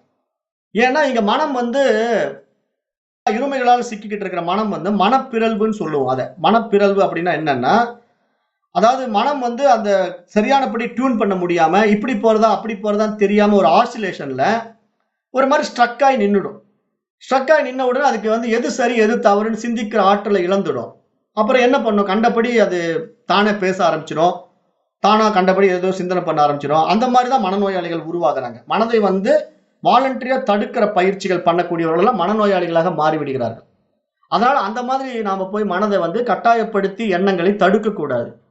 மனதனுடைய புரிதல்னால நம்ம சாட்சியா பார்த்தோம்னாலே மனம் இவர் பார்க்கிறாருன்ட்டு அதுவே எண்ணங்களை உள்ள ஒடுக்கிக்கும். அந்த ஒடுக்கிறது மட்டும் இல்ல, அந்த அறிவால் நம்ம பார்க்கும்போது அந்த புறத்துல கிளம்புன அந்த எண்ணம் அப்பயே எரிந்தும் போய்விடும். அந்த எண்ணத்தினுடைய விதையானது எரிக்கப்பட்டு விடும். ஏன் எரிக்கப்பட்டு விடுகிறது அப்படின்னா, அந்த ஞான அறிவு, அந்த சுயம்பிரகாச ஒளி அந்த அஜ்ஞானத்தை எரித்து விடுகிறது. அப்ப நமக்கு புரியும். அந்த நேரத்துல நம்ம அந்த சாட்சியா அதை கவனிச்சுட்டு அடுத்தது நம்ம சிந்தனை பண்ணி பார்த்தோம்னா நமக்கு நல்லா புரிய வரும். ஓ, இந்த இதை மட்டும் நான் ஆக்டிவேட் பண்ணியிருந்தேன்னா இன்னைக்கு எவ்வளவு பெரிய சிக்கலை சந்திச்சிருப்பேன். அப்ப நான் வேண்டான்ட்டு அதை அப்ப நான் அந்த சாட்சியை அதை கவனிக்கும் போது எனக்கு அதனுடைய புரிதல் வந்தது, இதை செய்யக்கூடாதுங்கிற ஒரு உள்ளுணர்வு தன்மையை எனக்கு புரிய வைத்தது. அப்ப அதனால நான் அதை வேண்டான்னு அப்போதைக்கு போஸ்ட்போன் பண்ணேன், தள்ளி போட்டேன். அது எனக்கு இன்னைக்கு மிகப்பெரிய நன்மையை கொடுத்து விட்டது அப்படிங்கறத நம்ம அனுபவத்துல உணர முடியும். அப்ப இந்த மாதிரி ஒரு நிலைப்பாட்டுக்குள்ள நம்ம வருவதற்கான சாத்தியக்கூறுகள் என்ன அப்படின்னா, இந்த மாதிரி ஆன்ம ஞான பாடங்களை படித்து இந்த ஞானத்தை நம்ம அதற்கு கொடுத்து கொண்டு வருவதற்கான ஒரு சாத்தியக்கூறை இந்த உபனிஷத் பேசுது. அடுத்தது இன்னொரு ஆப்ஷன் கொடுக்குது. எனக்கு இந்த மாதிரி பாதைகள் பிடிக்கல, அதாவது நீங்க சொல்லித்தர பாடம் எனக்கு புரியல, ரொம்ப குழப்பமா இருக்குது, அண்டர்ஸ்டாண்டிங் கெப்பாசிட்டி எனக்கு பத்த மாட்டேங்குது, அல்லது இது வந்து ரொம்ப காம்ப்ளிகேட்டட் சப்ஜெக்டா எனக்கு தோணுது. ஏன்னா அந்த அளவுக்கு பக்குவம் என் மனசுக்கு இல்ல. ஏன்னா என் மனம் வந்து சதா சஞ்சலம் அடைந்து கொண்டே இருக்குது. ஒரு நிமிஷம் கூட சும்மா இருக்க மாட்டேங்குது. அமைதியா இருந்தா தானங்க நீங்க சொல்றத நான் கேட்க முடியும். அந்த அமைதித்தன்மை கூட என்னுடைய மனசுக்கு இல்லீங்க. அப்படின்னு சொல்றவங்கலாம் இருக்காங்க. அவங்களால இந்த பாடத்திட்டத்துக்குள்ளேயே வர முடியாது. அவ்வளவு டென்ஷன் லைஃப், அவ்வளவு பிஸி லைஃப். அப்ப அவங்கள நம்ம என்ன செய்யறது? அவங்களுக்கு தான் இதே உபநிஷத்து என்ன சொல்லுதுன்னா, பிரணவத்தின் மூலம் மனதை நெறிப்படுத்துதல். பிரணவம் இருக்கு இல்லையா? ஓம்காரம். அந்த ஓம்காரத்தின் மூலமாக மனதை நெறிப்படுத்தக்கூடிய அடுத்த ஒரு டெக்னிக்க சொல்லுது. அப்ப பொதுவா இங்க நம்முடைய யதார்த்தம், நம்முடைய உண்மைத்தன்மை, நம்முடைய இருப்பு அப்படிங்கிறத பார்க்கும்போது, இந்த மனதினுடைய தேவையற்ற சிந்தனைகள், அந்த இருமை தன்மைகள், விருப்பு, வெறுப்பு அப்படிங்கிற விஷயத்துக்குள்ள போகாம இருந்தாலே போதும். அது நம்முடைய யதார்த்தம், நம்முடைய சொரூபம் என்பதாக நம்ம அறியப்பட முடியும். அந்த நிலை நமக்கு புரியாததுக்கு காரணம் என்ன அப்படின்னா, மனம் வந்து இந்த புற விஷயங்களுக்குள்ள இருமைகள்ல போய் சிக்கிக்கிட்டு இருக்கிறதுனால, பல பேர் பிரச்சனைகள்ல ஃபேஸ் பண்ணி ஒரு மாரி அலுப்பு தட்டி பல சிக்கல்களை சந்திக்குது. அப்ப அந்த பிரணவத்தின் மூலமாக மனதை நம்ம எப்படி நெறிப்படுத்துவது அப்படிங்கறத அடுத்த மந்திரம் ஸ்லோகம் 7 வந்து சொல்லுது. அதுவும் பார்த்துடலாம். ஸ்வரேண சந்தயேத் யோகம் அஸ்வரம் பாவயேத் பரம் அஸ்வரேனானுபாவேன ந பாவோ பாவயிஷ்யதே. ஸ்வரேண சந்தயேத் யோகம். ஓம் என்ற சப்தத்தின் மூலம் மனதை ஒருமுகப்படுத்த வேண்டும். அஸ்வரம் பாவயேத் பரம். பின்னர் அந்த சப்தத்திற்கு அப்பாற்பட்ட அசப்தத்தை தியானிக்க வேண்டும். அதாவது இப்ப ஓம்காரம் அப்படிங்கிற மந்திரம் இருக்கு இல்லையா? இப்ப அந்த ஓம்காரம்ங்கிற பிரணவம் வந்து மிகப்பெரிய ஒரு மந்திரம். இப்ப இந்த மந்திரத்தை பத்தி நான் ஏற்கனவே மாண்டூக்கிய உபநிஷத்து, முண்டக உபநிஷத்துல எல்லாம் பேசிட்டேன். அதனால திருப்பி அதை பேசணும்னா நிறைய டைம் எடுத்துக்கும். அதனால நீங்க என்ன பண்ணணும்னா, ஓம்காரத்தை பத்தி பிரீஃபா தெரிஞ்சுக்கணும்னா அந்த மாண்டூக்கியா, முண்டக்க உபநிஷத்துக்கெல்லாம் நீங்க போய்க்குங்க. இங்க நான் என்ன சொல்ல வரேன்னா, ஓம்காரத்தை பத்தி இந்த அமிர்த பிந்து உபநிஷத்து சொல்லுது அப்படின்னா, இப்ப ஓம்ங்கிற மந்திரம் ஒரு சப்தம் வெளிப்படுது அப்படின்னா, அந்த சப்தம் எங்கிருந்து வெளிப்பட்டு இருக்குதுன்னா, ஒரு சைலன்ஸ்ல இருந்தா வெளிப்பட்டிருக்கு, ஒரு அமைதியில இருந்தா வெளிப்பட்டிருக்கு. அப்ப அந்த அமைதியையும் நம்ம தியானிக்கணும். அந்த தியான முறைக்கு நான் ஒரு ஆடியோ கொடுத்துருக்கிறேன். இந்த வகுப்புல வந்தவங்க எல்லாருக்குமே அந்த ஓம்கார தியானம்ங்கிற ஒரு ஆடியோ கொடுக்கப்பட்டிருக்கிறது. அந்த ஓம்கார உச்சரிப்பும் எப்படி மொல்லமா ஆரம்பித்து எப்படி ஹை லெவல் பீக்ல போயிட்டு திருப்பி அதை எப்படி லோ லெவல் பீக்ல இறக்கி கொண்டு வரணும் அப்படிங்கறதெல்லாம் நம்ம சொல்லி அதுல உச்சரிக்கப்படுகின்ற முறையும் அவரே அந்த ரெக்கார்டட் ப்ரோக்ராம்லயே பண்ணி கொடுத்து, அதை வந்து ஒரு ஓம்காரத்துக்கும் இடையில ஒரு சைலன்ஸ் இருக்கும். அந்த சைலன்ஸை கவனிங்க அப்படிங்கிற மாதிரி நான் ஒரு கிளாஸ் எடுக்கும்போது சொல்லி கொடுத்துருக்கேன். அதான் இப்ப மீண்டும் இங்க புதுசா வந்தவங்களுக்கு சொல்றேன். இங்க புதியதாக வந்திருக்கிறவங்க வந்து இந்த ஓம்கார தியானத்தை எப்படி பண்ணணும்னா, நீங்க வாயை திறந்து ஓம் ஓம்னு கத்திக்கிட்டு இருக்க வேண்டிய அவசியம் கிடையாது. அது கொஞ்சம் சிரமமும் கூட. ஓம் ஓம்னு கத்துனா ஆரம்பத்துல அது நல்லது. ஓம் ஓம்னு கத்தும்போது நல்ல ஒரு தொப்புள் கிட்ட இருந்து அந்த சத்தம் வந்து வெளிப்பட ஆரம்பிக்கும். ஃபர்ஸ்ட் அங்கிருந்து ஆரம்பிக்கும். ஆ உ இம் அப்படிங்கிற அந்த அகரம் உகரம் மகரம் எல்லாம் அந்த உடலுடைய அடிப்படையில அந்த சப்தம் எழுந்திருக்க ஆரம்பிக்கும் போது அந்த சக்கரா ஸ்டிமுலேட் ஆகும். அந்த கிளாண்ட் வந்து தூண்டப்படும். அப்ப அந்த ஓம் அப்படின்னு வாயை திறக்கும் போதே தொப்புள் பக்கத்துல நமக்கு அந்த விஷயம் வெளிப்பட ஆரம்பிச்சு வாய் வழியா அந்த ஓம்காரம் வந்து முடிவடையும் போது வரக்கூடிய மாற்றங்கள்லாம் உடல் ரீதியாகவும் மனோ ரீதியாகவும் நிறைய மாற்றங்களை உண்டு பண்ணும். ஆனா அதை வந்து முறையா அந்த ஓம்ங்கிறத நம்ம உச்சரிக்கணும். அந்த உச்சரிப்பு நீங்க அந்த ஆடியோ இதை வச்சு கூட பிளேபேக் பண்ணி அதை புரிஞ்சுக்கிட்டு செஞ்சு பாருங்க. ஆனா ஒவ்வொருத்தர் தொடர்ந்து அந்த ஓம் சொல்லும் போது கஷ்டமா இருக்கு, மூச்சு விட சிரமமா இருக்கு அப்படின்னு சொன்னீங்கன்னா அதை வாய் விட்டு பிராக்டிஸ் பண்ண வேண்டாம். ஜஸ்ட் ஒரு இயர்போனோ ஒரு ஹெட்போனோ வாங்கி காதுல போட்டுக்குங்க. அந்த ஓமை MP3 பிளேபேக் பண்ணிக்கங்க. அது வந்து ஒரு 40 மினிட்ஸ் ஓடும். 40 மினிட்ஸ் இருக்கு அந்த ப்ரோக்ராம். அது வந்து மொல்லமா ஓம்காரம் ஆரம்பிச்சு அப்புறம் அந்த ஓம் போக போக கொஞ்சம் அப்படியே சைலன்ஸ் அதிகமாகி ஒரு கடைசியா திருப்பி அதை ஒரு லெவல்ல வந்து முடிப்பாங்க. அந்த மாதிரி தான் அந்த தியான முறை அமைக்கப்பட்டிருக்கு. அந்த ஓம்கார தியானத்தை 40 மினிட்ஸ் ரெக்கார்டட் ப்ரோக்ராமா வச்சுக்கிட்டு காதுல இயர்போன் மாட்டிக்கிட்டு அந்த ஓமை பிளே பண்ணீங்கன்னா அந்த ஓம்காரத்தை அப்படியே கான்சென்ட்ரேட் பண்ணி கேளுங்க. ரொம்ப லோ சவுண்ட் வச்சுக்கணும். ரொம்ப ஹை சவுண்ட் வச்சீங்கன்னா அது இரைச்சல் ஆகும் காதுக்கு, உங்களுக்கே கஷ்டமா இருக்கும், தலைவலி வரும், இந்த மாதிரி ப்ராப்ளம் எல்லாம் ஆரம்பத்துல வந்துரும். அதனால ஓம்காரத்தை கேட்கறது சத்தம் ரொம்ப மைல்டா இருக்கிற மாதிரி வச்சுக்கிட்டு அந்த ஓம்காரத்தை கேட்டீங்கன்னா, அந்த ஓம் முடிஞ்ச உடனே அடுத்த ஒரு ஓம் வருவதற்கு ஒரு டைம் எடுப்பாங்க. இடையில வந்து ஒரு சைலன்ஸ் வரும். அந்த சைலன்ஸை கவனிச்சுக்கிட்டே வந்தீங்கன்னா, அந்த சைலன்ஸ்ல இருந்து தான் ஓம்காரமே கிளம்புது. அதுதான் இங்க பிரம்மத்தினுடைய வெளிப்பாடு. அததான் இங்க சுட்டி காட்டுது இந்த மந்திரம். அததான் இங்க சுட்டி காட்டி என்ன சொல்லுதுன்னா, ஸ்வரேன சந்தயேத் யோகம். ஓம் என்ற சப்தத்தின் மூலம் மனதை ஒருமுகப்படுத்த வேண்டும். பின்னர் அந்த சப்தத்திற்கு அப்பாற்பட்ட அசப்தத்தை தியானிக்க வேண்டும். சப்தமற்ற நிலையை தியானிக்க வேண்டும். இவ்வாறு அசப்தத்தை தியானிப்பதன் மூலம் எது உண்மை மற்றும் எது உண்மையற்றது என்பது தெரிய வரும். அதுதான் இந்த மந்திரத்தினுடைய பொருள். இந்த ஸ்லோகம் 7ல ஸ்வரேன சந்தயேத் யோகம் அஸ்வரம் பாவயேத் பரம் அஸ்வரேனானு பாவேன ந பாவோ பாவ இஷ்யதே. அந்த பாவனை அது வந்து என்ன பண்ணுதுன்னா, எது உண்மை எது உண்மையற்றது என்ற விஷயத்தை காட்டி கொடுக்கும். அதாவது எது நித்தியம் எது அனித்தியம் அப்படிங்கிற விஷயத்தை மனதிற்கு காட்டி கொடுக்கும். அந்த சக்தி இந்த ஓம்காரத்துக்கு இருக்கு. அப்ப மனதில் இருந்து வெளியில் உள்ள பொருட்களை பற்றிய எண்ணத்தை அகற்றுவதில் நாம் வெற்றி பெற்றாலும் சிந்தனையின் உட்புற அம்சத்தை அகற்றுவதில் பெரும் சிக்கல் உள்ளது. அப்ப இந்த பாயிண்ட் இங்க நம்ம நோட் பண்ணிக்கணும். இப்ப மனதிலிருந்து வெளியில் உள்ள பொருட்களை பற்றிய எண்ணத்தை அகற்றுவதெல்லாம் என்ன பண்றோம்? இப்ப நம்ம வந்து தியானம் பண்றேன் அல்லது ஏதோ பண்ணி மூச்சு பயிற்சி பண்றேன் அப்படின்னு சொல்லி நீங்க புறத்துல ஒரு காரியத்தை செய்து அந்த எண்ணத்தை வாலண்டரியாக நீங்க நீக்க முயற்சி பண்ணாலும், அகற்றுவதில் வெற்றி பெற்றாலும் அந்த சிந்தனையின் உட்புற அம்சத்தை அகற்றுவதில் பெரும் சிக்கல் இருக்கிறதுன்னு சொல்ல வருது. அப்ப முந்தைய நிலையில் எதிரி என்பது நமக்கு வெளியே நிற்கின்ற பொருட்கள், அதனால் அதை அகற்றுவது கடினம் அல்ல. ஆனால் பிந்தைய நிலையில் எதிரி நமக்குள்ளேயே இருக்கிறது. அந்த எதிரி யார் தெரியுமா? நமக்குள்ள இருக்கிற எதிரி ஈகோ அப்படின்னு நீங்க சொல்ல வருது. அகங்காரம் தான் நமக்குள்ள எதிரி. அப்ப நீங்க புற விஷயங்கள்ல வரக்கூடிய எண்ணங்களை, ஒரு விஷயங்கள்ல ஆசையற்ற நிலையில நான் இதை வேண்டாம் அதை வேண்டான்ட்டு நீங்க தவிர்க்கிறது, அதற்கான முயற்சி எடுக்கிறது, மன ரீதியாக தயாராகிறது எல்லாம் ஏத்துக்கலாம். ஆனாலும் அந்த வெளிப்புற எதிரிகளை நம்ம எளிதாக அழித்து விட்டாலும் கூட நம்மிடத்திலேயே ஒரு எதிரி இருக்கிறான், உட்புறத்துல ஒரு எதிரி இருக்கிறான். அந்த எதிரியை அழிப்பது மிக மிக கடினம். அந்த எதிரி தான் நம்முடைய ஈகோ, நம்முடைய அகங்காரம் என்பதாக சுட்டிக்காட்டப்படுகிறது. அப்ப யாருக்கும் தங்களின் அகங்காரத்தை நீக்குவதுதான் மிக மிக கடினமான செயல்களில் ஒன்றாகும். பார்ப்பதற்கு இது எளிமையானதாக தெரிந்தாலும் அவரவர்கள் அகங்காரம் நீக்குவது நடைமுறையில் நம்ப முடியாத அளவிற்கு மிக மிக கடினம். இந்த உலகில் ஆணவம் இல்லாமல் இருக்கின்றவர்கள் மிக மிக குறைவு என்பதை வைத்தே இதை நாம் புரிந்து கொள்ளலாம்.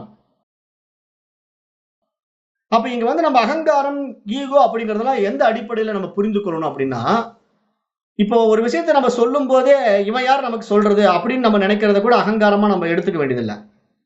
அது வந்து எல்லாரும் சாதாரணமா அதை ரிஜெக்ட் பண்ணுவாங்க. இது என்ன பெரிய விஷயமா, அது எதையோட எனக்கு தெரியாதா அப்படிங்கிற மாதிரி எல்லாம் மைண்ட் வந்து பிளே பண்றத நிறைய வாழ்க்கையில நம்ம நடைமுறையில பாக்குறோம். ஆனா தன்னைத்தானே ஏமாத்திக்குது பாருங்க அந்த மனசு.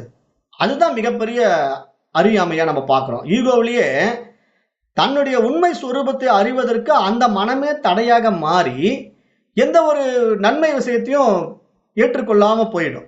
அது ஆணவத்துல என்ன பண்ணும்னா, இது எல்லாம் எனக்கு தெரியும், எனக்கு எல்லாம் தெரியுங்கிற மாதிரியே புரிந்து கொண்டு எதையுமே ஏற்றுக்கொள்ளாத மனநிலையில அப்படியே தன்னுடைய உள்ள இருந்து உள்ளுணர்வு சொல்றதை கூட தடுத்துடும். அதாவது தன்னுடைய அந்த உணர்வை வந்து ஆக்டிவேட் பண்ணவே முடியாம மனதிலேயே வாழ்ந்து கொண்டிருக்கின்ற மனிதர்களை வந்து நம்ம இன்னைக்கு பார்க்கிறோம். நிறைய மனிதர்கள் மனதில் தான் வாழ்றாங்க. அந்த உணர்வு விஷயத்துக்குள்ள போறதே கிடையாது. அவன் மனம்ங்கிற நிலைப்பாட்டுல இன்னைக்கு வாழ்ந்து கொண்டிருக்கிறவருடைய நிலைப்பாடெல்லாம் இப்ப எப்படி தெரியுமா இருக்குது?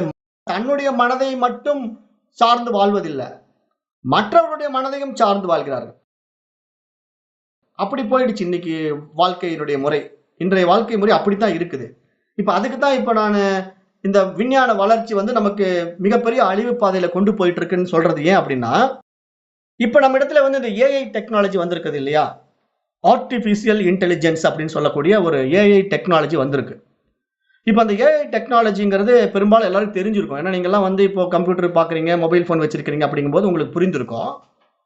அந்த டெக்னாலஜி வந்து என்ன பண்ணுதுன்னா, நீங்க ஒரு புரியாத விஷயத்தை அதுகிட்ட கேட்டீங்கன்னா அது வந்து ரிப்ளை கொடுக்கும். ஏன்னா எல்லா வல்லுநர்களுடைய கருத்துக்களை இங்க ஒருங்கிணைத்து ப்ரோக்ராம் பண்ணப்பட்டிருக்கு. இப்ப நீங்க மருத்துவ சம்பந்தமா நீங்க ஒரு விஷயத்த கேட்டீங்கன்னா அதுக்கு ரிப்ளை கொடுக்கும். நீங்க ஆன்மீக சம்பந்தமா ஒரு விஷயத்த கேட்டீங்கன்னா அதுக்கு ரிப்ளை கொடுக்கும். ஆனா என்ன அங்க பிரச்சனை அப்படின்னா, அந்த ரிப்ளை வந்து அது சுய அறிவுல கொடுக்கிறது கிடையாது. ஆல்ரெடி புரோகிராம்டு அது. அப்ப யார் யாருக்கு என்னென்ன விஷயம் தெரியுமோ அதையெல்லாம் கொண்டு வந்து அவன் அதுல போட்டு வச்சிருக்கிறான். இப்போ கடவுளுங்கிறது இப்படித்தான் இருப்பாருன்னு ஒரு விஷயம் இவனுக்கு தெரிஞ்சிடுச்சுன்னா, அத கொண்டு வந்து அவன் அதுல போட்டுட்டான். இப்ப நீங்க கடவுள் எப்படிப்பட்டவர் அந்த ஏஐ கிட்ட கேட்டீங்கன்னா, கடவுள் இந்த ஜடாமுடி விட்டுக்கிட்டு சூலாயத்தை எடுத்துட்டு வருவாருன்னு அது சொல்லிச்சுன்னா, அதை எப்படி நம்ம ஏத்துக்க முடியும்? அப்ப இது மாதிரி ஏஐல வந்து என்ன பண்ணிட்டாங்கன்னா, நெறைய விஷயங்கள இந்த சயின்டிஃபிக்கலா நெறைய பேர் தெரிஞ்சுக்கிட்ட விஞ்ஞானிகளுடைய ரிசர்ச்ச, அந்த புரிதல எடுத்துட்டு கொண்டு வந்து லோடு பண்ணி வச்சுட்டான். ஓவர்லோட் பண்ணி வச்சிருக்காங்க. இப்ப அதுல வந்து நெறைய அப்டேட் பண்ணிட்டு இருக்காங்க. நெறைய தப்பு தப்பாவும் இப்ப சொல்லிட்டு இருக்குதுன்னு சொல்றாங்க. ஏன்னா இப்ப கூட ஒரு இஷ்யூஸ் வந்தது. மோடிய பத்தி கேட்ட உடனே தப்பா சொல்லிடுச்சு மோடி அப்படின்னு சொல்லிட்டு கூகுள் கம்பெனி மேல வந்து அலிகேஷன் குடுத்துருக்காங்க. நீ மோடிய பத்தி இப்படி தப்பா சொல்லலாம்? அது யார் இப்படி எழுதுனது? அப்படின்னா ஆல்ரெடி அவனோ வந்து தப்பா அதுல புரோகிராம் பண்ணி வச்சிருக்கான் மோடிய பத்தி. அப்ப மோடி எப்படிப்பட்டவர்ன்னு கேட்ட உடனே மோடிய பத்தி ஒரு ராங் இன்ஃபர்மேஷன் அது குடுக்குது அப்படின்னா, வேர்ல்டு வைடு வந்து மோடி இப்படிப்பட்டவர்ங்கிற ஒரு இது உண்டாயிடும் இல்லையா? அது வந்து தப்பு. ஒரு புரிதல் இல்லாம ஏஐ வந்து இப்படி வெளிப்படுத்தக் கூடாது. அதனால ஏஐ நல்லா அப்டேட் பண்ணிட்டு வெளிய கொண்டு வாங்க. அப்படிங்கிற மாரி இஷ்யூஸ் எல்லாம் இப்ப போயிட்டு இருக்கு. பட் எதுக்கு நான் இப்ப இத சுட்டி காட்டுறேன் இந்த பாடத்திட்டத்துல அப்படின்னா, இப்ப இன்றைய இளைஞர்கள் சுயமாக சிந்திக்கும் திறனை இழந்து விட்டார்கள் அப்படின்னு நான் சொல்றேன். சுய சிந்தனைகளே இன்னைக்கு யாருக்கும் கிடையாது. இப்ப ஏதாவது ஒரு சந்தேகம்னா உடனே ஏஐல போய் கேட்கறான். அந்த ஏஐ பதில் குடுக்குது அதுதான் சரின்னு அவன் தீர்மானிக்கிறான் இல்லையா?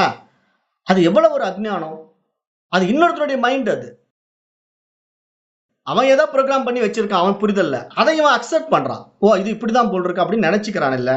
இது எவ்வளவு பெரிய முட்டாள்தனம். இந்த மாதிரி போகிற ஜெனரேஷன் தான் இனிமேல் வரப்போகுது. இனிமேல் வர ஜெனரேஷன் பூரா த்ரூ ஏஐ மூலமா வாழப் போறாங்க. அப்ப ஏஐ மூலமா வாழும்போது அவனுடைய சுய அறிவ அவன் சுத்தமா இழந்துருவான். எவனுக்குமே சுய அறிவு இருக்காது. இன்னொருத்தன் சொல்றத கேட்டு வாழக்கூடிய வாழ்க்கையா மாறிடும். அப்ப இவனுக்கு புரிதல் இருக்காது. ஒவ்வொன்னும் கம்ப்யூட்டருக்குள்ளேயே போய் போய் கேட்டு பார்த்தான்னா, இவன் சிந்தனை ஆற்றல் இழந்துடுவான். சிந்திக்கிற திறன் கூட இருக்காது. அப்ப இந்த சுயத்தன்மையில இருந்து அவன் எல்லாத்தையும் இழந்துகிட்டே வந்தான்னா, ஜடமாயிடுவான். அப்புறம் ஆட்டோமேட்டிக்கா என்ன ஆகும்? அழிவை நோக்கி போறதுக்கு உண்டான பாதை அது. அது நல்லாவே நமக்கு புரியுது. ஆனாலும் அது வந்து டெக்னாலஜின்னு சொல்லிட்டு இன்றைக்கு வேர்ல்டு வைட் அத டெவலப் பண்ணிட்டு கொண்டு போயிட்டு இருக்காங்க. இது எங்க போய் முடியும்னா, அழிவுல முடியுங்கிறதுல எந்த மாற்று கருத்துக்கும் இடம் இல்ல. ஏன்னா நம்ம அழிவை நோக்கி தான் போயிட்டு இருக்கோம். அதனால இப்ப நம்ம அந்த பாதையில பயணிக்கிறதுக்கான இயற்கையே அந்த மாரி சூழ்நிலைகள்லாம் உண்டாக்கிட்டு இருக்குங்கிறது நம்ம நல்லாவே புரிதலோட பார்க்கிறோம். ஆனா இப்ப நம்ம மாரி இந்த பாடத்திட்டங்களுக்கு வர்றவங்களுக்கு நான் சொல்றேன். சிந்தனை ஆற்றல் எப்படி இருக்கணும் அப்படின்னா, நம்முடைய சுய அறிவு நம்மகிட்ட இருக்குது. அதுதான் உள்ளுணர்வு. அது வந்து தீர்மானிக்கணும். இத வேணுமா? வேண்டாமா? இத செய்யலாமா? செய்யக்கூடாதா? இது சரியா? இது தவறா? அப்படின்னு ஒரு பகுத்தறிவு நம்மிடத்திலேயே இருக்கிறது. ஆனால் அதை நான் செயல்படுத்த தவறி விடுகின்றோம். அந்த பகுத்தறிவை கையாள தெரியவில்லை. நித்திய, அனித்திய வஸ்து விவேகம் நம்மிடத்திலே உண்டாகவில்லை. எது நித்தியம், எது அனித்தியம்ங்கிற நிலையில நம்ம ரொம்ப பின்தங்கி இருக்கோம். அப்ப அந்த நிலை தான் நமக்கு என்ன ஆயிடும்? மிகப்பெரிய பின்னடைவுகளை கொடுத்து விடும். அப்ப அதத்தான் இந்த இடத்துல சொல்லி வருது. இந்த ஸ்லோகம் என்ன சொல்ல வருதுன்னா, இந்த அகங்காரம் இருக்கு இல்லையா? அந்த அகங்காரம்ங்கிறது என்னன்னா, நான் அப்படிங்கிற அந்த ஈகோ ஒருத்தராலும் அழிக்க முடியாது. ஏன்னா அப்படிப்பட்ட ஒரு ஆணவத்துல ஆடிக்கிட்டு இருக்கிறோம். அந்த ஆணவம் என்ன அப்படின்னா, அது நான் எடுக்கிற முடிவு தான் சரி. மற்றவர்கள் என்ன நமக்கு சொல்றது? இவன் என்ன நமக்கு சொல்லிட போறான்? அப்படிங்கிற ஒரு தீர்மானம்.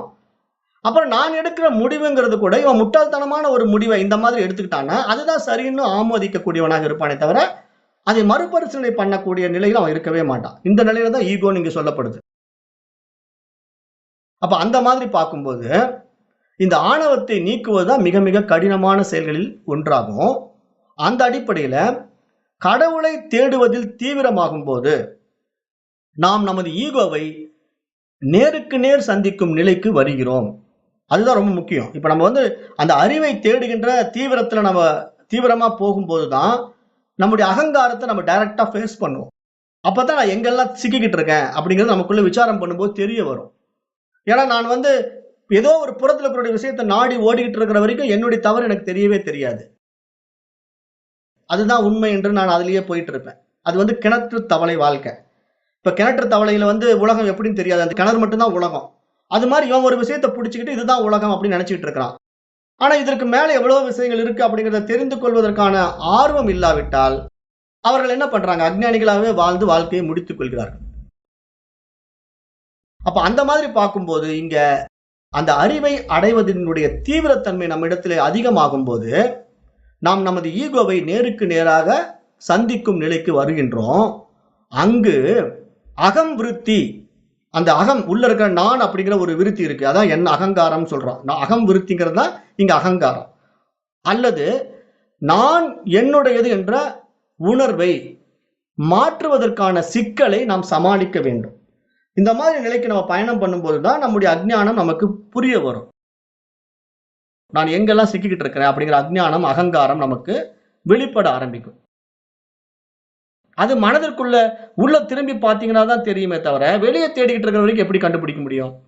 அப்ப வெளியே தேடிக்கிட்டு இருக்கும்போது அதுக்கு வெளியிருந்தே ஒரு விடை கிடைச்ச உடனே அதுதான் சரி என்பதாக மனதும் ஏற்றுக்கொண்டு அதிலேயே பயணம் பண்ணி கொண்டிருந்தா நம்மிடத்துல கூடிய அறியாமை நமக்கு எப்பொழுது தெரியும்? தெரியவே தெரியாது. அப்ப நம்ம உள்ள திரும்பினா தான் நம்மிடத்துல கூடிய அறியாமை பூரா நமக்கு தெரியும். நம்ம எங்கெங்க சிக்கிட்டு இருக்கோம் அப்படின்ட்டு.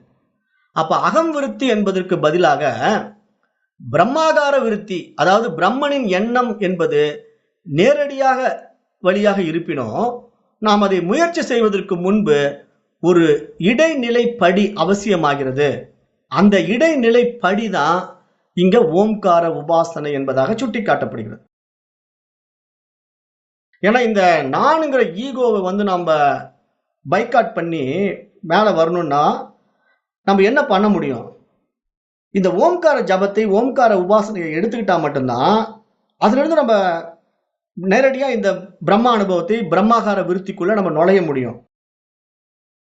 இல்லைன்னா இந்த பிரம்மாகார விருத்தியாகிய தூய அறிவாகிய அகங்கிற ஸ்புரணத்துக்குள்ள போக மனசு ஏத்துக்காம தன்னுடைய ஈகோவையே நான் கருதி கொண்டு அந்த ஸ்புரணத்துல மாட்டிக்கிட்டு இருக்கும், அகங்காரத்துல சிக்கிக்கிட்டு இருக்கும்.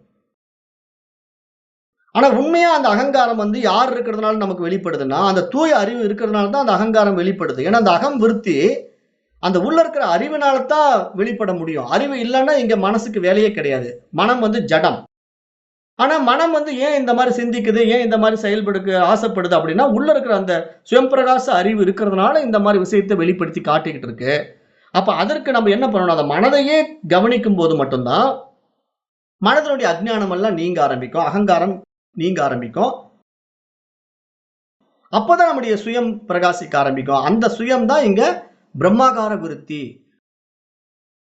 அந்த பிரம்மாகார விருத்திக்கு நம்ம போவதற்கும் நம்முடைய ஏற்றி வைக்கப்பட்ட அகங்கார விருத்தி நீங்குவதற்கும் இடையில் ஒரு பாலமாக இந்த ஓம்காரம் நடைமுறையில் வருகிறது. அதுதான் இந்த ஓம்கார ஜபம், ஓம்கார தியானம்.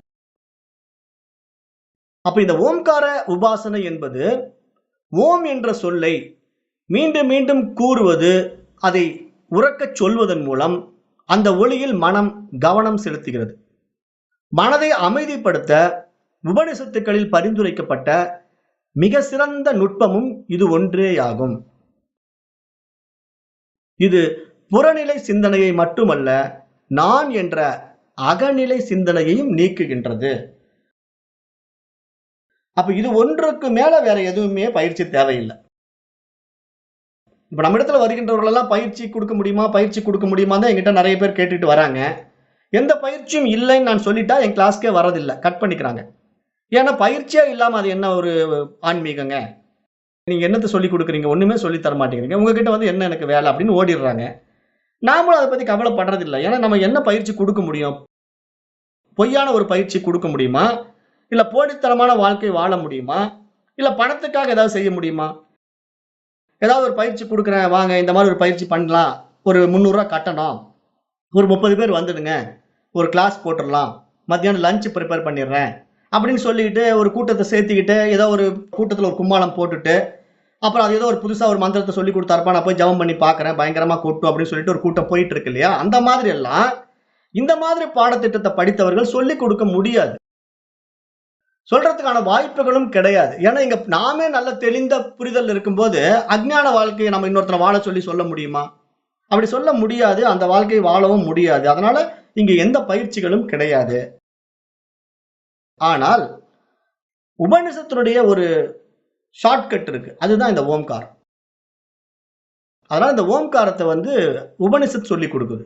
அதுதான் நம்ம டைரக்டா வரணும். உபனிஷத்தினுடைய ஓம்கார மந்திரம் எல்லா உபனிஷத்திலையும் வருது. ஓம்காரத்தினுடைய முக்கியத்துவம் எல்லா உபனிஷத்திலும் சுட்டி காட்டப்படுகிறது. அப்ப இந்த மனதை வந்து ஆன்மீக பாதையில கொண்டு போறவர்களுக்கு வந்து இந்த நேரடியாக இந்த வேதாந்த விஷயங்களை புரிந்து கொள்ளக்கூடிய தகுதி இல்லாத மனம் இந்த ஓம்காரத்தை பிடித்துக்கொண்டு அந்த தகுதியை எளிதாக அடைந்து விட முடியும் என்பதற்கான ஒரு பாதையாக இது பார்க்கப்படுகிறது. அப்ப இந்த ஓம் என்ற பிரணவ சப்தத்தில் கவனம் செலுத்தி தியானிக்க வேண்டும். பிறகு ஓம் என்ற சப்தத்தில் கவனம் செலுத்தாமல் அசப்தத்தை தியானிக்க வேண்டும். அந்த சைலன்ஸை கவனிக்க வேண்டும். இறுதியாக ஓம் என்ற தியானத்தின் பிந்தைய வடிவத்தை உணர்ந்து கொள்ளும் போது இல்லாதது இருப்பது போல உணரப்படுகிறது. ஓம் என்பது பிரம்மத்தின் ஒளி குறியீடாகும். இந்த புரிதலுடன் மீண்டும் மீண்டும் செய்யும் போது அது மிகவும் திறம்பட செயல்படுகின்றது. ஓம் திரும்ப திரும்ப சொல்வது நம்மை ஒளியிலிருந்து ஒளியின் துணைக்கு அழைத்து செல்கிறது. அதாவது அமைதிக்கு அழைத்து செல்கிறது. அப்போ இந்த மௌனம் என்பது ஒளிக்கு எதிரானது அல்ல. அது மிகவும் ஆதரவானது. அனைத்து ஒளிகளும் மௌனத்தில் தான் எழுகின்றன. அத்தகைய ஒளிகள் நீக்கப்படும் போது நமக்கு அமைதியே மிஞ்சும். இது பிரம்மத்தினுடனான சொந்த உறவை நமக்கு சுட்டி காட்டுகின்றது. அப்ப இந்த மாதிரி பார்க்கும்போது இந்த ஓம்காரத்தினுடைய மகத்துவம் வந்து ரொம்ப பிரத்யேகமானது. இப்போ இதை பற்றி இன்னும் பேச வேண்டியிருக்கு. இந்த ஸ்லோகம் 7 வந்து இன்னும் நிறைய கொஞ்சம் ஓம்காரத்தை பற்றி இன்னும் கொஞ்சம் சொல்ல வேண்டியிருக்கு. இப்போ இன்றைய வகுப்பு வந்து நேரம் கருதி இந்த 7வது ஸ்லோகத்துல நான் பாதியிலே நிறுத்துறேன். மீண்டும் நாளைக்கு தொடரலாம். மணி 8 ஆயிடுச்சு இல்லையா? அதனால நாளைக்கு தொடரலாம்.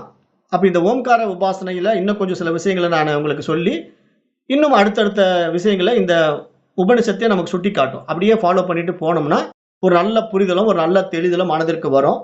அப்போ மனம் வந்து எங்கெல்லாம் சிக்கிக்கிட்டு இருக்குங்கிறது நமக்கு புரிய வந்துட்டா நம்ம எளிதாக மனதிலிருந்து விடுதலை ஆயிடலாம். அந்த விடுதலைக்கு தான் இங்க மோட்சம் அல்லது முக்தி என்று பெயர். மனதிற்கு தான் இங்க முக்தி மோட்சம் வேணும். வேற எதுக்கும் இங்க முக்தி மோட்சம் தேவையில்லை. ஏன்னா ஆன்மாவுக்கு ஏதாவது மோட்சம் தேவையா, முக்தி தேவையா? அது சுயம் பிரகாச அறிவு. அதனால அதுக்கு மோட்சமும் தேவையில்லை, முக்தியும் தேவையில்லை.